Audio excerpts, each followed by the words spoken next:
I'm Krystal, and welcome to My Texas Garden. Today we're going to be talking about the importance of knowing what your planting zone or your growing zone is and how it's actually used. Now, if you're new to my channel, welcome. And if you're all about gardening naturally, go ahead and hit the subscribe button, and don't forget to smash the bell icon so you're notified every time I post a video.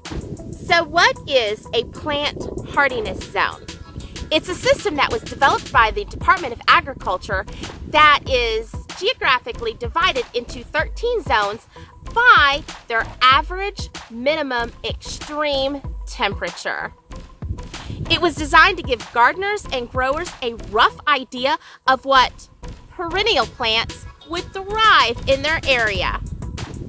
Now, this is a rough guide because temperatures can vary year to year 10 to 15 degrees.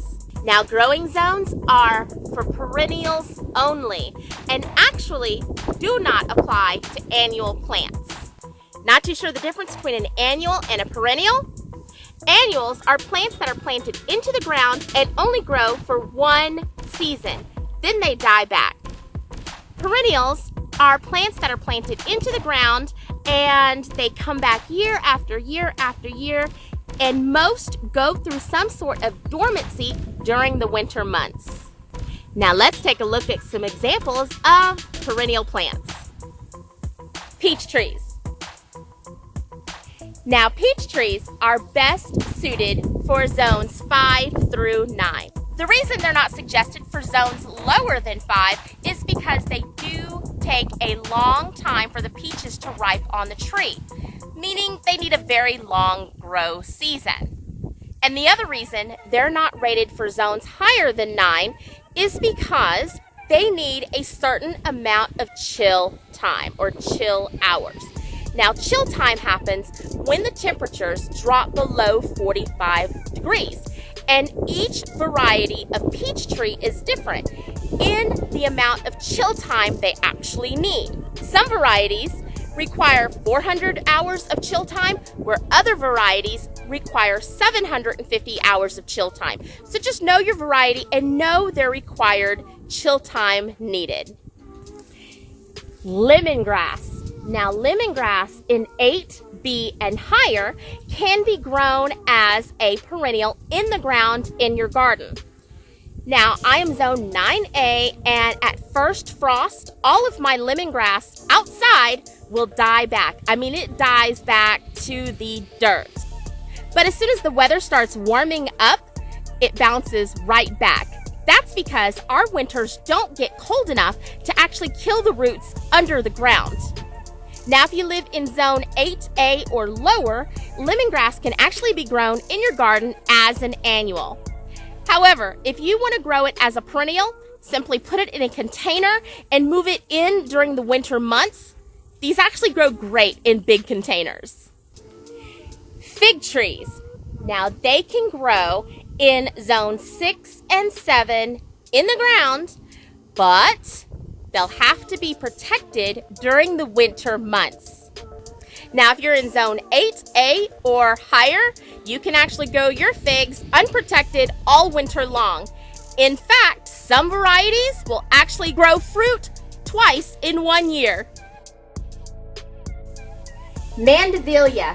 Now, this is a tropical and it is rated for zone 10, which means I cannot grow this outside during our winter here, during our very, very mild winter here. It is not frost tolerant at all, and I'll have to either bring it inside the house during the winter or risk losing it. So I mentioned frost a few moments ago, so let's talk about the differences between frost, light freeze, and a hard freeze. Frost happens when temperatures are expected to be somewhere between 36 and 32 degrees, and it's typically very short-lived, like overnight. A light freeze is when temperatures are expected to be between 32 and 28 degrees. A light freeze is typically very short-lived again, lots of times just overnight. A hard freeze is when temperatures are expected to be below 28 degrees and it is very long-lived, sometimes for days and days and days. Okay, so now you know exactly what a plant hardiness zone is and the fact that it was designed for perennial plants.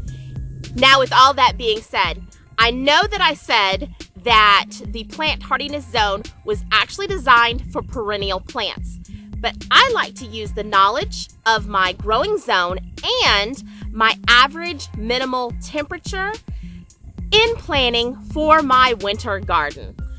Now, I am one of the luckier ones when it comes to gardening. I can garden outside in my garden all winter long. And if we take a look at the USDA plant hardiness map, we can see that my expected lowest temperature is somewhere between 20 and 25 degrees Fahrenheit. Now remember, this is a rough estimate, and temperatures can differ year to year, 10 to 15 degrees. And that actually happened a couple of years ago.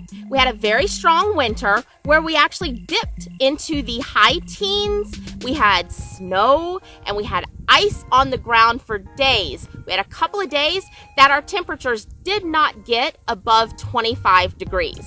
Yes, that was extremely odd for Southeast Texas, which meant I had to adapt on the spot so my garden could survive. So knowing what your average extreme minimal temperature is really important in picking plants for your winter garden.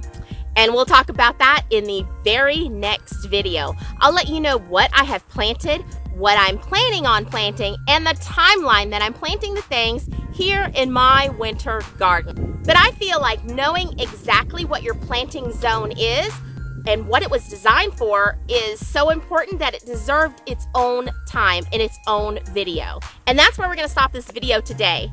Now, please share this video with all of your friends and family. Let's get some really good information out there into the gardening world and into our gardening communities.